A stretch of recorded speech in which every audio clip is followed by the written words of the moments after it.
Zoo theory may explain alleged lack of alien visitors. According to the World Space Agencies, there are at least 2 trillion galaxies teeming with billions of stars very similar to the Sun at the center of our solar system.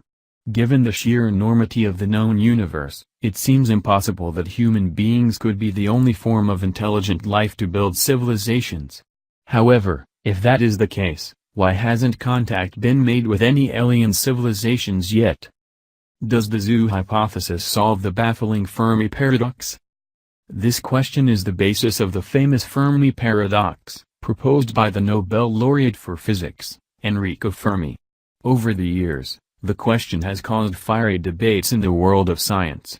Some people have suggested that any alien civilization that would be capable of communicating with us is probably too far away to reach us.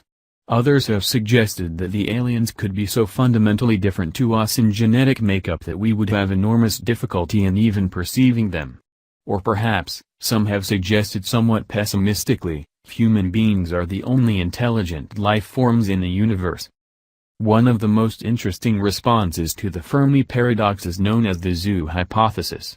The theory was proposed in 1973 by the radio astronomer John A. Ball. Ball suggested that it is possible that aliens are deliberately avoiding contact with human beings, despite having the means to do so, because of some universal code.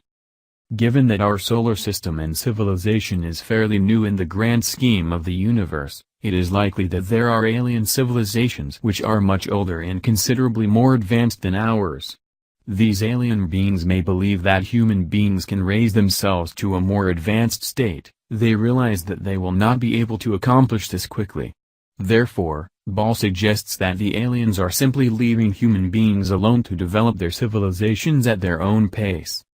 Ball likened this state to a zoo or a wildlife sanctuary where human beings were allowed to flourish in a protected space. However, a more pertinent comparison might be to uncontacted tribes who are allowed to live within the parameters of their own culture in protected spaces while being deliberately avoided by several laws laid down by nation-states and international bodies such as the United Nations. According to Ball, the zoo hypothesis is underpinned by the assumption that there is a universal legal system which must span across all civilizations that are presumably out there. The existence of such an organization might seem like something of a stretch, but it could provide a compelling answer to the Fermi paradox. If it is true, however, it could be a very, very long time before the aliens decide that human beings are ready to be part of a universal community.